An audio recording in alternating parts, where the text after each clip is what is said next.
Good morning sir. Good morning.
Good morning Sumit.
तो ये slide नजर आ रही है क्या तुम लोग को?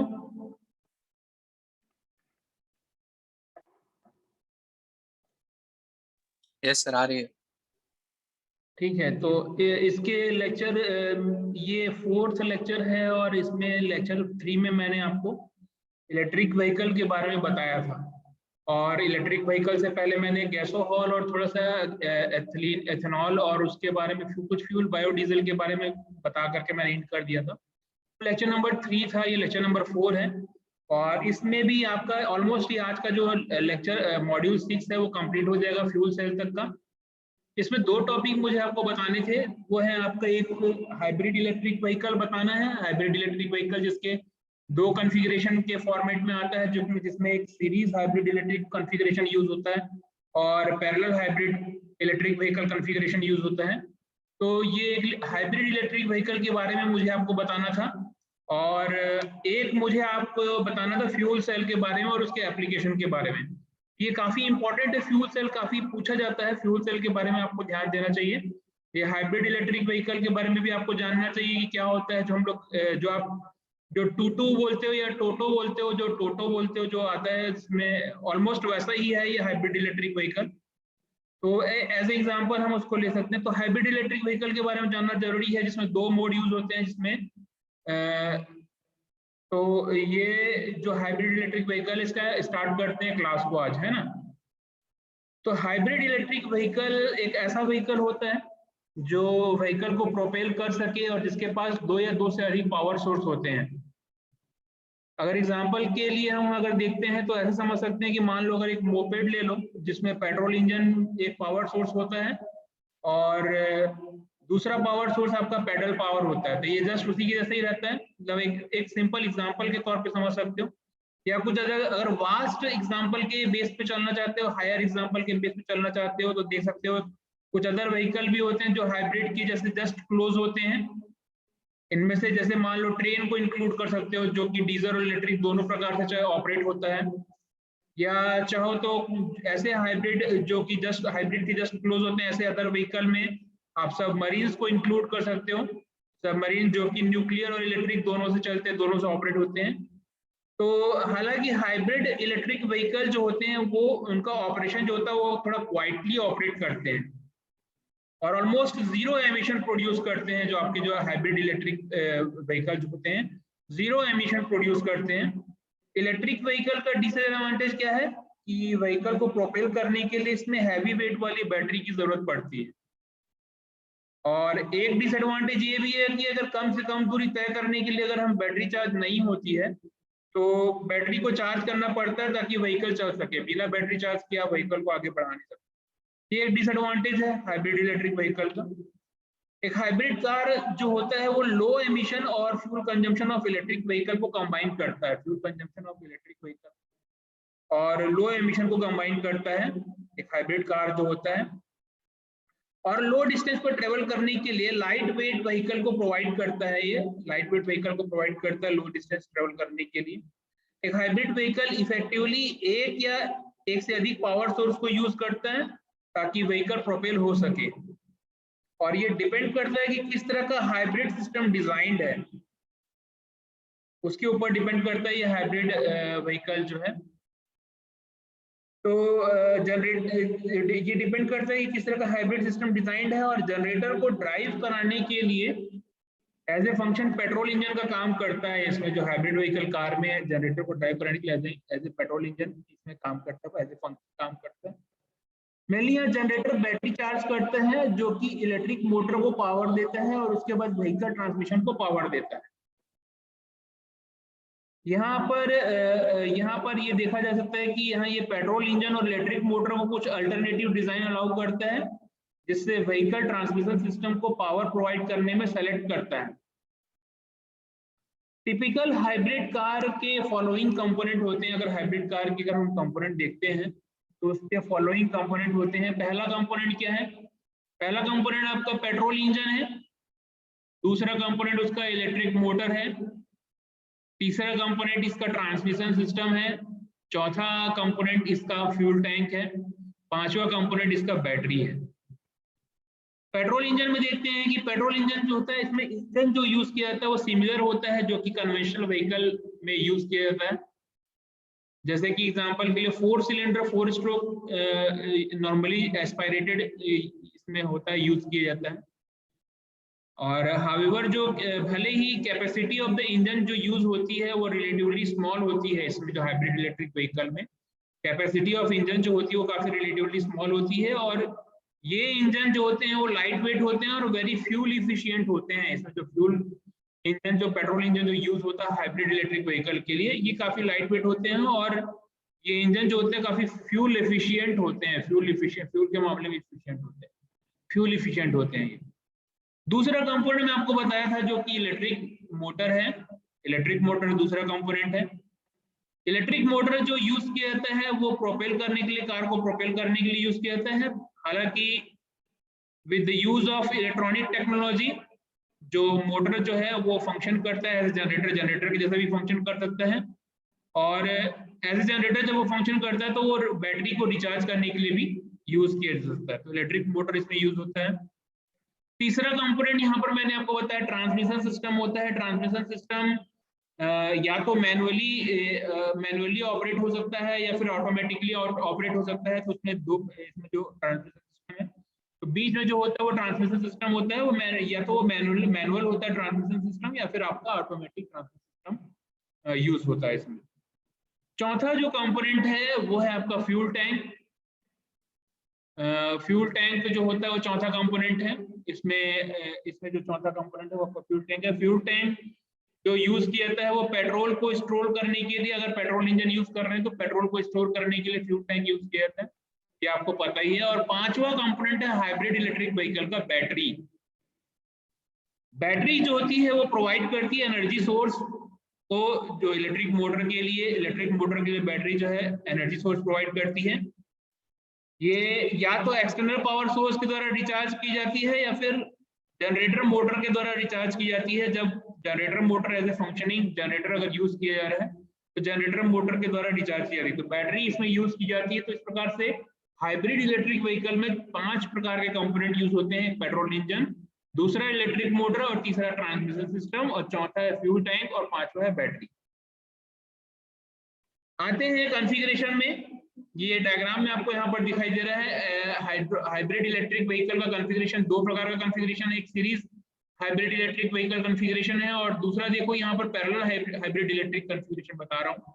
ये जो सीरीज हाइब्रिड इलेक्ट्रिक व्हीकल है, देखो इसमें फ्यूल सिस्टम कनेक्टेड है इंजन से कनेक्टेड है, इंजन कनेक्टेड है जनरेटर से, जनरेटर के बाद बैटरी कनेक्टेड है, फिर मोटर है, और उसका पूरा जो मोटर से जो ट्रांसमिशन सिस्टम जो है वो पूरे व्हील की तरफ पावर को डिस्ट्रीब्यूट कर देते हैं। तो ये series hybrid electric vehicle configuration को शो कर रहा है। और parallel hybrid electric vehicle configuration में देखो ये फ्यूल जो है वो इंजन से कनेक्टेड है और यहाँ पर बैटरी भी मोटर जनरेटर से कनेक्टेड है। ये इंजन और ये मोटर जनरेटर जो है वो ट्रांसमिशन सिस्टम से कनेक्टेड है, और ये ट्रांसमिशन सिस्टम जो पावर को टोटली वो व्हील को प्रोड्यूस कर देता है, जनरेट कर डिस्ट्रीब्यूट कर देता है। तो इस प्रकार से पैरेलल हाइब्रिड कनेक्शन है। तो पैरेलल हाइब्रिड कनेक्शन में फ्यूल इंजन के साथ है और बैटरी जनरेटर के साथ है, और ये इंजन और ये इंजन और जनरेटर मोटर जो है ट्रांसमिशन सिस्टम को एनर्जी प्रोवाइड करते हैं और वहां से ये डिस्ट्रीब्यूट हो जाता है व्हील्स की तरफ। वहीं पर सीरीज हाइब्रिड इलेक्ट्रिक व्हीकल में ये जो फ्यूल जो है वो इंजन से कनेक्टेड है और इंजन के बाद वो कनेक्टेड होता है जनरेटर से, और जनरेटर का सीरीज में कनेक्टेड रहता है। उसका फिर सीरीज जनरेटर्स होते हैं बैटरी, और बैटरी से कनेक्टेड होता है मोटर, और मोटर से एनर्जी डिस्ट्रीब्यूट होते हुए व्हील की तरफ डिस्ट्रीब्यूट कर दी जाती है। तो कॉन्फ़िगरेशन के बारे में थोड़ा सा डिस्क्रिप्टिव थ्योरी है, तो जान लेते हैं। जैसे कि हाइब्रिड इलेक्ट्रिक व्हीकल कॉन्फ़िगरेशन में 2 प्रकार के पावर सोर्स कंबाइंड होते हैं, जिसमें एक पैरेलल हाइब्रिड इलेक्ट्रिक व्हीकल होता है और दूसरा एक सीरीज हाइब्रिड इलेक्ट्रिक व्हीकल होता है। ये जो पैरेलल हाइब्रिड में पेट्रोल इंजन और इलेक्ट्रिक मोटर को गियर बॉक्स से कनेक्ट किया जाता है ताकि पावर सोर्स एनर्जी को गियर बॉक्स से इंडिपेंडेंटली या साइमल्टेनियसली ऑपरेट कर सके। तो देखो ये पैरेलल कॉन्फ़िगरेशन में यहाँ दिख ही रहा है, डायग्राम में आपको यहाँ दिख ही रहा है। तो इसमें petrol engine parallel hybrid connection में पेट्रोल इंजन और इलेक्ट्रिक मोटर को गियर बॉक्स से कनेक्ट किया जाता है। पेट्रोल इंजन और इलेक्ट्रिक मोटर को ट्रांसमिशन सिस्टम से यहाँ डायग्राम में दिख ही रहा है, गियर बॉक्स से कनेक्ट कर दिया जाता है ताकि ये जो गियर बॉक्स से कनेक्ट कर देता है ताकि पावर सोर्स जो है एनर्जी को गियर बॉक्स से इंडिपेंडेंटली अप्लाई कर सके, पावर सोर्स जो एनर्जी को इंडिपेंडेंटली अप्लाई कर सके या फिर साइमल्टेनियसली भी एक्ट करते हुए ये एनर्जी को डिस्ट्रीब्यूट करता है व्हीकल की तरफ। वहीं पर देखो यहाँ पर मैं ये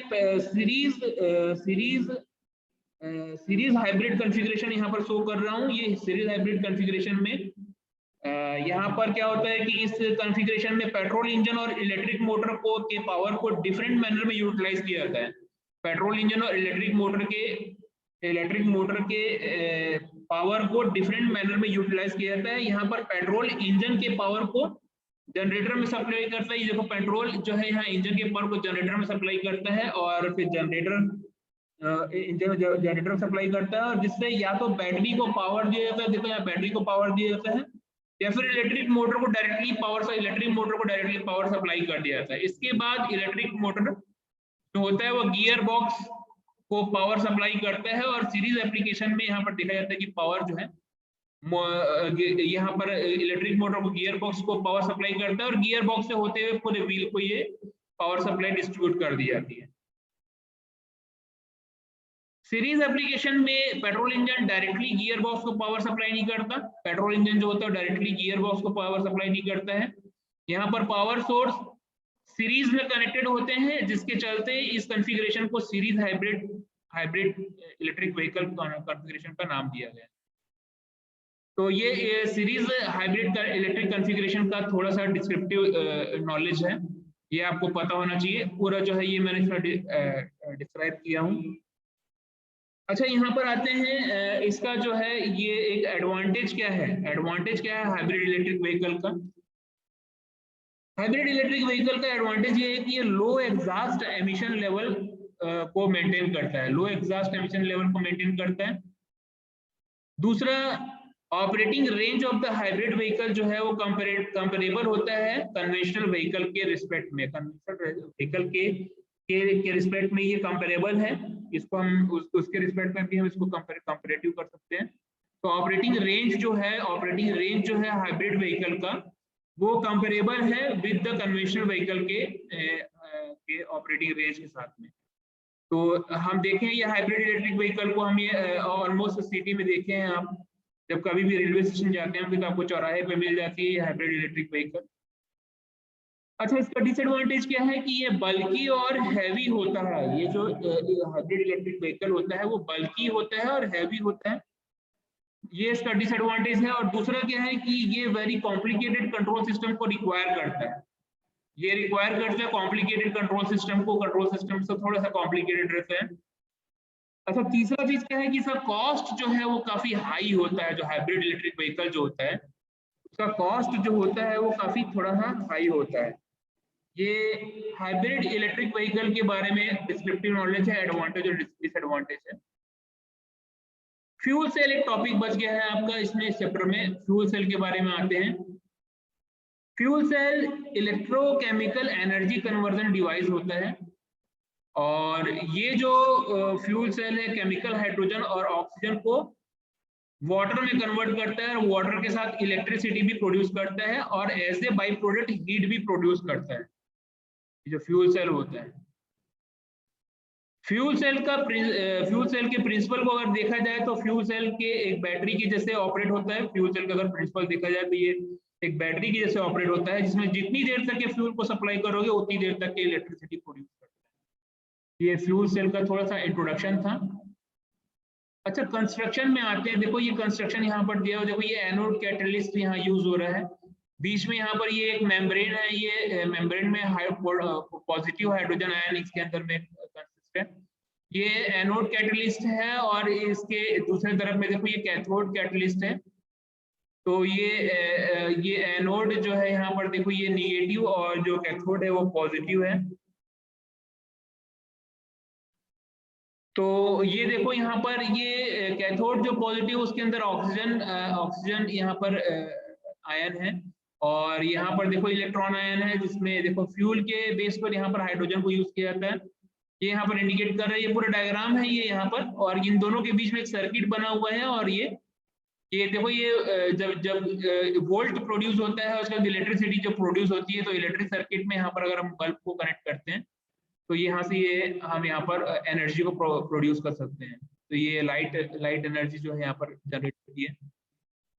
तो कंस्ट्रक्शन में देखते हैं कि फ्यूल सेल में दो इलेक्ट्रोड हैं, यहाँ दिख ही रहा है कि दो इलेक्ट्रोड हैं जो कि इलेक्ट्रोलाइट के अराउंड सैंडविच्ड है। ये देखो ये इलेक्ट्रोलाइट है जिसमें इलेक्ट्रोलाइट मेम्ब्रेन है, इसके अराउंड ये यहाँ पर सैंडविच्ड है। इन इलेक्ट्रोड में से एक इलेक्ट्रोड ऑक्सीजन को पास करता है तो दूसरा इलेक्ट्रोड हाइड्रोजन को पास करता है। देखो ये एक इलेक्ट्रॉन ऑक्सीजन को पास करता है, दूसरा हाइड्रोजन को पास करते हैं। Pressurized hydrogen gas fuel cell के एनोड साइड जो कि निगेटिव पोस्ट होता है उस ओर इंटर करता है और इलेक्ट्रॉन को कंडक्ट करता है, जो कि हाइड्रोजन मॉलिक्यूल से फ्री होता है। इलेक्ट्रॉन को कंडक्ट करता है जो कि हाइड्रोजन मॉलिक्यूल से फ्री होता है, और इन्हें एक्सटर्नल सर्किट में यूज भी किया जा सकता है। देखो ये एक्सटर्नल सर्किट में यूज भी किया जा सकता है। यहाँ पर देखो ऑक्सीजन या एयर कैथोड के थ्रू इंटर करता है, ये ऑक्सीजन जो है वो कैथोड के थ्रू इंटर करता है, और जो ये जो कि फ्यूल सेल का पॉजिटिव पोस्ट होता है, ये फ्यूल सेल का पॉजिटिव पोस्ट है। कैथोड के पास एक चैनल होता है जो कि फ्यूल सेल में जुड़ा रहता है। देखो कैथोड के पास एक चैनल होता है जो कि फ्यूल सेल में एच्ड होता है बोल सकते हो, या फिर उसके साथ नक्काशी के थ्रू कनेक्टेड रहता है, या फिर उसके अंदर जुड़ा रहता है। ये ऑक्सीजन को कैटलिस्ट के सरफेस पे डिस्ट्रीब्यूट करता है, ये ऑक्सीजन को कैटलिस्ट के सरफेस पे डिस्ट्रीब्यूट करता है, और ये एक्सटर्नल सर्किट से कैटलिस्ट की ओर इलेक्ट्रॉन को वापस कंडक्ट कराता है, जहां ये हाइड्रोजन आयन के साथ और ऑक्सीजन के साथ कंबाइन होता है, और लास्ट में फाइनली ये वाटर को फॉर्म करता है, ये वाटर को फॉर्म क्रिएट करता है। यहाँ पर इलेक्ट्रोलाइट प्रोटॉन एक्सचेंज मेम्ब्रेन दिख रहा होगा आपको, यहाँ ये बीच में electrolyte proton exchange membrane, electrolyte proton exchange membrane है।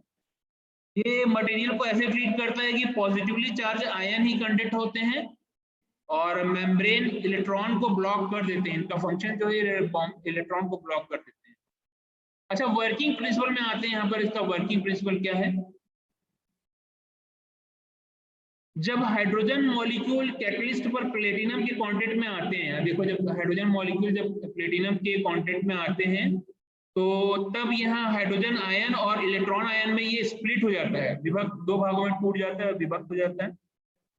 इलेक्ट्रॉन एनोड के थ्रू कंडक्ट होते हैं और जहां पर वो एक्सटर्नल सर्किट के थ्रू रास्ते बनाते हुए चले जाते हैं और फ्यूल सेल के कैथोड साइड से रिटर्न हो जाते हैं।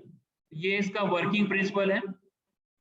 इसके वर्किंग प्रिंसिपल में देखते हैं, यहाँ पर देखो ये एनोड साइड पर देखो यहाँ दो हाइड्रोजन जो है रिएक्शन के साथ एक्शन में है और यहाँ पर 4 hydrogen ion plus 4 electron ion यहाँ पर ये यहाँ क्रिएट कर रहे हैं। फिर ये एनोड साइड पे क्रिएट होता है ये, और कैथोड साइड पे देखो यहाँ ऑक्सीजन है और प्लस 4 हाइड्रोजन आयन और प्लस 4 इलेक्ट्रॉन आयन मिलकर के 2 H2O वाटर का निर्माण करते हैं, वाटर को प्रोड्यूस करते हैं। कैथोड साइड का रिएक्शन ये है 4 oxygen ion plus 4 hydrogen ion plus 4 electron ion मिलकर के 2 H2O। और नेट रिएक्शन अगर हम देखते हैं तो 2H2 प्लस O2 को मिला दिया जाए तो 2H2O फिर प्रोड्यूस होता है। ये नेट रिएक्शन है, कंप्लीटली नेट रिएक्शन में ये इसका वर्किंग प्रिंसिपल के अकॉर्डिंग इसका नेट रिएक्शन को बता रहा है। तो यहां तक क्या आपको क्लियर है?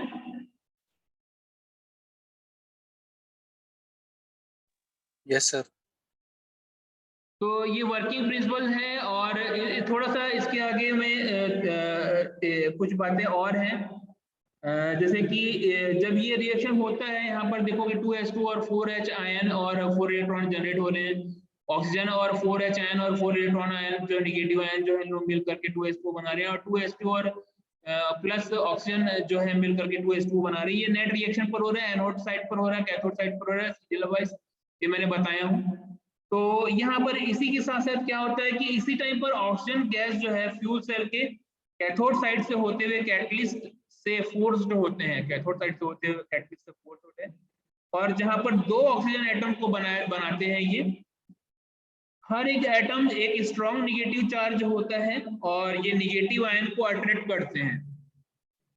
दो पॉजिटिव हाइड्रोजन आयन को मेम्ब्रेन के थ्रू जहां पर ये ऑक्सीजन एटम के साथ कंबाइन होते हैं और फाइनली वाटर प्रोड्यूस करते हैं। दो जहां पर ये जो दो पॉजिटिव हाइड्रोजन आयन जो होते हैं उनको मेम्ब्रेन के थ्रू जहां ये ऑक्सीजन एटम के साथ कंबाइन होते हैं वहां पर ये फाइनली रिएक्शन में भाग लेते हैं और साथ में फाइनली ये वाटर जो है प्रोड्यूस करते हैं और हीट प्रोड्यूस करते हैं। सिंगल फ्यूल सेल में ये देखा गया है कि ये रिएक्शन 0.7 वोल्ट प्रोड्यूस करता है। सिंगल फ्यूल सेल में ये देखा गया है कि ये रिएक्शन जो है ये टोटल 0.7 वोल्ट को प्रोड्यूस करता है और वोल्टेज को रीजनेबल लेवल पर अचीव करने के लिए बहुत सारे सेपरेट फ्यूल सेल को कंबाइन करने की जरूरत पड़ती है। रीजनेबल लेवल में अचीव करने के लिए अगर वोल्टेज को हमको रीजनेबल लेवल में अचीव करना है तो उस सिचुएशन में हमको बहुत सारे सेपरेट फ्यूल सेल को कंबाइन करने की जरूरत पड़ती है। तो ये पूरा जो है ये फंक्शन था, फ्यूल सेल का वर्किंग प्रिंसिपल था और फ्यूल सेल का इंट्रोडक्शन था। तो यहां तक के सब क्लियर है?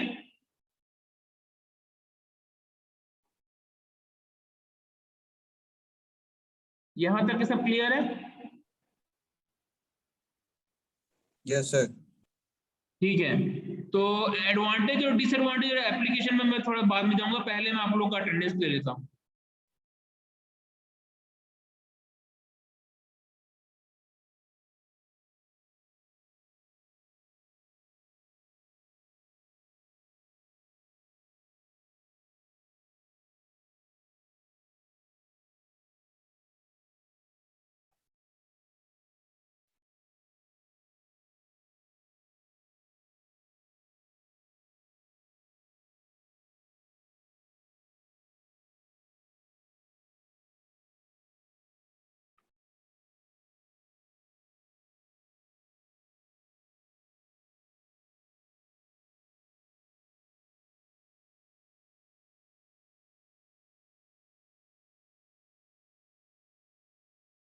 ठीक है। तो यहाँ पर ये बस ये था एडवांटेज और डिसएडवांटेज जो है फ्यूल सेल का। फ्यूल सेल का एडवांटेज क्या है मैं वो आपको बता देता हूँ। फ्यूल सेल का एडवांटेज क्या है कि ये एमिशन को जनरेट नहीं करता, नो एमिशन प्रोवाइड करता है, प्रोड्यूस करता है फ्रॉम द व्हीकल। जो फ्यूल सेल जो है नो एमिशन प्रोवाइड करता है फ्रॉम द व्हीकल। व्हीकल के तरफ से जब ये ऑपरेट होता है तो फ्यूल सेल कोई भी एमिशन प्रोड्यूस नहीं करता, there is no emission from the vehicle. दूसरा एडवांटेज क्या है कि नॉइस लेवल जो है काफी लो है। नॉइस लेवल जो है ये फ्यूल सेल का एडवांटेज में है कि ये काफी लो नॉइज लेवल प्रोड्यूस करता है, नॉइज लेवल बिल्कुल भी लो है। तीसरा एडवांटेज क्या है कि व्हीकल जो है वाइब्रेट होता है फ्री फ्री होकर के वाइब्रेशन जो है वाइब्रेशन फ्री होता है। व्हीकल जो है वाइब्रेशन फ्री होता है। अगर हम फ्यूल सेल यूज करते हैं तो वाइब्रेशन फ्री व्हीकल ऑपरेट होगा। व्हीकल जो ऑपरेट होगा वो वाइब्रेशन फ्री होकर के ऑपरेट होगा इस फ्यूल सेल को ऑपरेट करते हैं अगर व्हीकल में यूज करते हैं तो। चौथा जो है ऑपरेटिंग रेंज कंपेरेबल है कन्वेंशनल व्हीकल के ऑपरेटिंग रेंज के। इसमें भी ऑपरेटिंग रेंज जो है वो कंपेरेबल है, कंपेरेबल किया जाता है कन्वेंशनल व्हीकल के रिस्पेक्ट में। ये भी ऑपरेटिंग रेंज जो है कंपेरेबल है, तुलनात्मक है काफी देखा जाए तो। और पांचवा एडवांटेज क्या है कि ये हाई इफिशिएंट होते हैं। ये फ्यूल सेल जो होते हैं वो हाई इफिशिएंट होते हैं। ये फ्यूल सेल इस प्रकार से इसके 5 एडवांटेज हैं फ्यूल सेल के। डिसएडवांटेज में आते हैं। जब डिसएडवांटेज में देखा जाए तो स्टोरेज और हैंडलिंग जो है with some primary fuel such as hydrogen और नाइट्रोजन गैस इज डिफिकल्ट। कि जो इसका स्टोरेज जो है और हैंडलिंग जो है कुछ प्राइमरी फ्यूल के साथ में जैसे कि हाइड्रोजन और नेचुरल गैस के साथ में ये इसका स्टोरेज जो है हैंडलिंग वो काफी डिफिकल्ट है। इसका जो डिसएडवांटेज है स्टोरेज और हैंडलिंग जो है वो डिफिकल्ट है। दूसरा डिसएडवांटेज क्या है कि it is difficult to match the electrical output to the functional fluctuating vehicle demand. It is difficult to match the electric output को यहाँ पर इसका जो डिफिकल्ट है it is difficult to match the electric output to fluctuating vehicle demand. ये इसका advantage है। तीसरा क्या है complicated control are needed. Complicated control की जरूरत पड़ती है फ्यूल सेल के लिए, तो कॉम्प्लिकेटेड कंट्रोल की जरूरत पड़ती है। ये इसका एक डिसएडवांटेज है। तो 3 प्रकार से इसके डिसएडवांटेज हैं इसके फ्यूल सेल के। एप्लीकेशन में देखा जाए तो फ्यूल सेल पावर करने का काम करते हैं और फ्यूल सेल के थ्रू हम बस को पावर कर सकते हैं, ट्रेन्स को पावर कर सकते हैं, प्लेन्स को पावर कर सकते हैं, स्कूटर को भी पावर प्रोवाइड कर सकते हैं और इवन हम बाइसिकल भी आज की डेट में अगर इलेक्ट्रिक बाइसिकल यूज कर रहे हो तो उसको भी हम पावर्ड कर सकते हैं। ये इसका एक एप्लीकेशन है। दूसरा क्या है कि vacuum cleaner, cellular phones, laptop, computer इसको भी हम फ्यूल सेल के थ्रू पावर्ड कर सकते हैं। आप देखे होंगे यूपीएस बैटरी और जो लगी रहती है तो वो भी एक प्रकार से फ्यूल का सेल का यूज के जैसे काम करता है, तो एज ए उसको भी यूज करते हैं। तो बैटरी चार्ज करने के लिए तो वैक्यूम क्लीनर में, सेलुलर फोन में, लैपटॉप में, कंप्यूटर में आप फ्यूल सेल को यूज करते हो पावरिंग करने के लिए। तीसरा एप्लीकेशन क्या है कि हॉस्पिटल, बैंक, हॉस्पिटल में यूज कर सकते हो इसको, बैंक में यूज कर सकते हो। इन्वर्टर जो होता है देखा जाए तो एक प्रकार से आप एग्जांपल ले सकते हो मॉडर्न फ्यूल सेल की जैसे है। तो ये हॉस्पिटल में, बैंक में, स्कूल में, पुलिस स्टेशन में और इवन आप क्रेडिट कार्ड सेंटर में भी इसको यूज कर सकते हो। तो ये फ्यूल सेल जो है वो पावरिंग का काम करता है। तो ये इसका एक एप्लीकेशन के अंतर्गत ये आता है। तो यहां तक के सबको क्लियर है?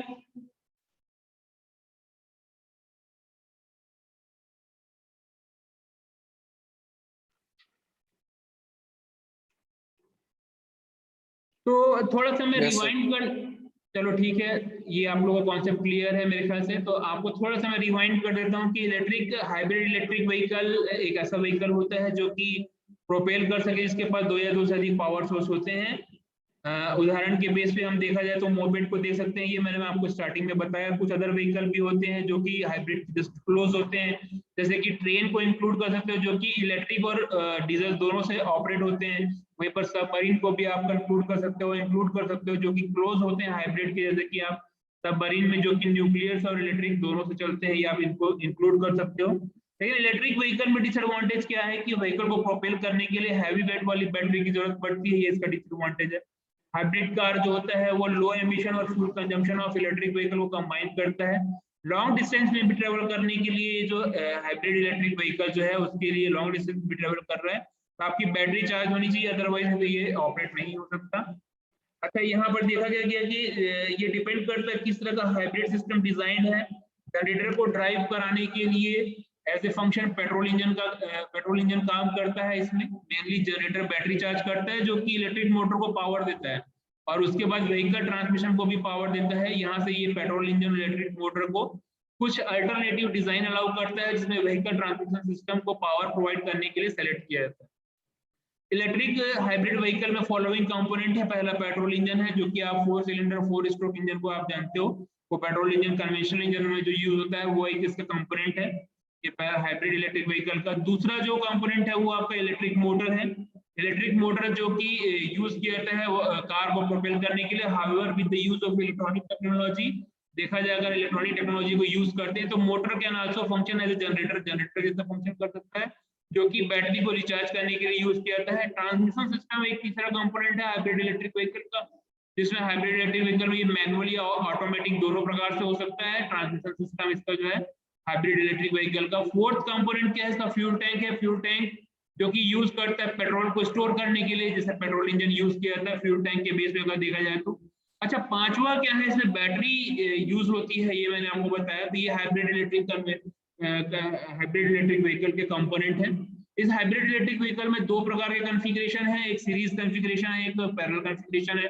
सीरीज कॉन्फ़िगरेशन में फ्यूल इंजन को देता है और इंजन से यहाँ से पावर जो है जनरेटर को देता है और जनरेट बैटरी को चार्ज करता है और फिर वो मोटर को देता है और मोटर पूरे ट्रांसमिशन सिस्टम से होते हुए व्हील्स को एनर्जी ट्रांसमिट कर देता है, आपको जो है ये पावर ट्रांसमिट कर देता है। तो ये series hybrid electric vehicle configuration है। यहाँ पर देखा जाए तो दूसरा जो कॉन्फ़िगरेशन है वो आपका पैरेलल हाइब्रिड इलेक्ट्रिक कॉन्फ़िगरेशन है, जिसमें फ्यूल जो है वो इंजन से कनेक्टेड रहता है और बैटरी जो है वो मोटर जनरेटर से कनेक्टेड रहता है और ये इंजन और ये जनरेटर मोटर जो है वो ट्रांसमिशन सिस्टम को पावर जनरेट कर पावर ट्रांसमिट करते हैं और ये ट्रांसमिशन सिस्टम जो है वो पूरा पावर जो है व्हील को डिस्ट्रीब्यूट कर देता है। ये parallel configuration hybrid electric configuration है।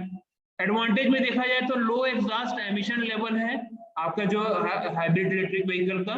ऑपरेटिंग रेंज जो है हाइब्रिड इलेक्ट्रिक व्हीकल का कंपेरेबल है with respect to conventional vehicle के रिस्पेक्ट में, ये इसके एडवांटेज हैं। लो एमिशन एग्जॉस्ट लेवल है इसका भी। तीसरा, अच्छा, इसका एडवांटेज क्या है कि ये बल्की और हैवी होता है और साथ में इसका एडवांटेज ये है कि इसका कॉस्ट काफी हाई होता है। कॉस्ट जो होता है वो काफी हाई होता है और ये रिक्वायर करता है कॉम्प्लिकेटेड कंट्रोल सिस्टम को। ये इसके डिसएडवांटेज है। फ्यूल सेल में मैंने आपको बताया था, फ्यूल सेल जो है एक इलेक्ट्रोकेमिकल एनर्जी कन्वर्जन डिवाइस होता है जो कि फ्यूल सेल केमिकल एनर्जी और ऑक्सीजन को वाटर में कन्वर्ट करता है, वाटर के साथ इलेक्ट्रिसिटी प्रोड्यूस करता है और as a by product heat भी प्रोड्यूस करता है ये जो फ्यूल सेल है। फ्यूल सेल के प्रिंसिपल को अगर देखा जाए तो फ्यूल सेल के एक बैटरी जैसे ऑपरेट होते हैं, बैटरी के जैसे ही ऑपरेट होता है ये, जिसमें जितने देर तक आप फ्यूल को सप्लाई करोगे उतने देर तक ये इलेक्ट्रिसिटी प्रोड्यूस करेगा। ये फ्यूल सेल सिस्टम है, ये fuel conversion system, electrochemical conversion system device है ये फ्यूल सेल।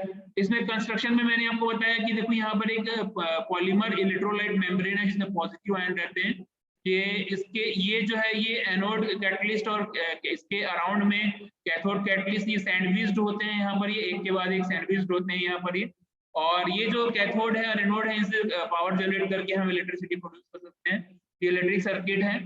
तो ये पूरा ये बता रहा है, यहाँ पर देखो H2O एग्जॉस्ट करता है ये ऑक्सीजन आयन के थ्रू, यहाँ पर ये इसका कंस्ट्रक्शन है। और कंस्ट्रक्शन के साथ में मैंने ये वर्किंग प्रिंसिपल के बारे में मैंने आपको बताया था कि वर्किंग प्रिंसिपल क्या है। जब हाइड्रोजन मॉलिक्यूल कैटलिस्ट पर प्लेटिनम के कांटेक्ट में आते हैं तो तब यहाँ हाइड्रोजन आयन और इलेक्ट्रॉन आयन स्प्लिट हो जाते हैं। इलेक्ट्रॉन एनोड के थ्रू कंडक्ट होते हैं जहां पर वो एक्सटर्नल सर्किट के थ्रू रास्ते बनाते हैं और फ्यूल सेल के कैथोड साइड से रिटर्न हो जाते हैं। एनोड साइड पर देखो ये 2s2 और 4 हाइड्रोजन आयन और 4 इलेक्ट्रॉन आयन यहाँ पर बन रहे हैं। एनोड के लिए ये रिएक्शन होता है, 2s2 रिएक्ट करता है और फिर 4 हाइड्रोजन आयन और 4 इलेक्ट्रॉन यहाँ पर ये जो है यहाँ पर एनोड साइड पे बनते हैं। कैथोड पे देखो ऑक्सीजन और 4 हाइड्रोजन आयन और 4 इलेक्ट्रॉन आयन जो है ये मिल करके H2O बनाते हैं, 2s2 क्रिएट होता है। नेट रिएक्शन में देखा जाए तो अगर ये नेट रिएक्शन कंबाइन कर देते हैं तो ये 2s2 और 2s2 प्लस O2 को रिएक्ट करते हैं तो 2s2O क्रिएट होता है। ये इसका वर्किंग प्रिंसिपल है। वर्किंग प्रिंसिपल के बाद मैंने इसका एडवांटेज मैंने बताया था कि there are no emission from the vehicle, vehicle से कोई एमिशन नहीं होता है, नॉइस लेवल काफी वेरी लो होता है, व्हीकल वाइब्रेशन फ्री होता है अगर हम इसको यूज करते हैं, ऑपरेटिंग रेंज कंफर्टेबल होता है टू द कन्वेंशनल व्हीकल के। अच्छा, पांचवा एडवांटेज क्या है कि ये काफी इफिशियंट होते हैं, ये जो फ्यूल सेल होते हैं, इलेक्ट्रोकेमिकल कन्वर्जन डिवाइस जो होते हैं।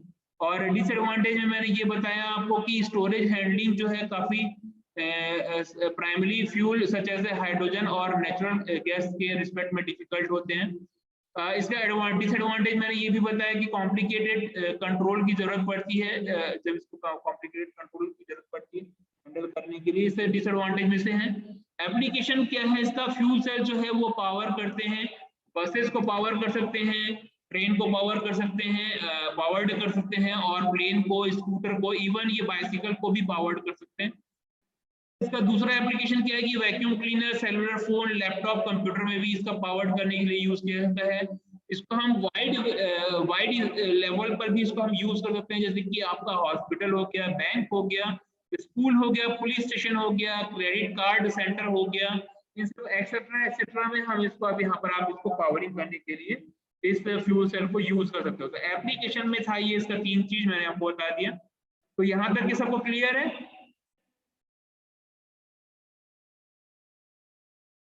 यहाँ तक के सबको क्लियर है? Yes sir. चलो ठीक है।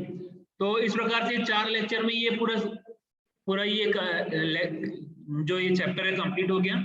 फ्यूल सेल में मैंने आपको स्टार्टिंग में मैंने नेचुरल गैस के बारे में बताया, फिर एलपीजी के बारे में बताया, एलपीजी के बाद बायोडीजल बताया था, फिर एथेनॉल एथिल अल्कोहल के बारे में बताया था, गैसोहॉल के बारे में बताया था, और फिर मैंने आखिरी में आपको हाइड्रोजन फ्यूल के बारे में मैंने बताया था। उसके बाद फिर मैंने इलेक्ट्रिक व्हीकल के बारे में बताया, जो कि इलेक्ट्रिक व्हीकल, और उसके बाद आज की क्लास में मैंने हाइब्रिड इलेक्ट्रिक व्हीकल बताया। हाइब्रिड इलेक्ट्रिक व्हीकल के बाद मैंने फ्यूल सेल बताया। ये सारा चीज कंप्लीट होकर के आपका फ्यूल सेल का ये मॉड्यूल नंबर 6 को कंप्लीट करता है, और मॉड्यूल 6 आपका यहाँ पर एंड होता है। तो जो लोग क्या बोलते हैं, जो लोग अगर जो एक्स्ट्रा मीट सेम दे रहे हैं, जो स्पेशल मीट सेम दे रहे हैं, स्पेशल मीट सेम जो अटेंड कर रहे हैं उन लोग के लिए यहाँ तक कि मैं दूंगा पूरा 6 मॉड्यूल जो है पूरा कंप्लीट करते हुए। हेलिकल गियर भी इंक्लूड हो जाएगा, और जो पूरा चारों जो यूनिट है उन सबको ध्यान में रख करके आप लोग ये एग्जाम देना। स्पेशल मीट सेम मंडे से स्टार्ट है, तो स्पेशल मीट सेम में मैं डॉट्स में मैं आपको हेलिकल गियर भी इंक्लूड कर दूंगा, और ये जो हाइब्रिड इलेक्ट्रिक व्हीकल है और फ्यूल सेल है इसको भी मैं इंक्लूड कर दूंगा ऑटोमोबाइल में। तो ठीक है, आप लोग में से किसी को कुछ पूछना है तो पूछ सकते हैं, नहीं तो क्लास क्लोज हो गई है।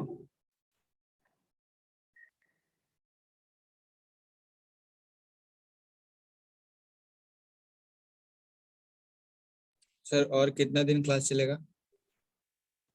अभी देखो ये स्पेशल मीट सेम कंडक्ट हो रहा है, और इसके बाद फिर देखो कुछ दिन क्लास और चलेगी। आप लोग को मैं एक अगली बार लैब में मैं आपको ऑटोमोबाइल के लैब में आपको मैं मोबाइल के थ्रू आपको पूरा दिखाऊंगा क्या क्या इक्विपमेंट रखे हुए हैं, स्टीयरिंग सिस्टम रखा हुआ है, ब्रेक रखे हुए हैं, वो थोड़ा दिखाने वाला हूं। तो एक बार आपका लैब क्लास में मैं आपको बताना चाहूंगा, आप लोग को पता रहना चाहिए क्या क्या होना चाहिए।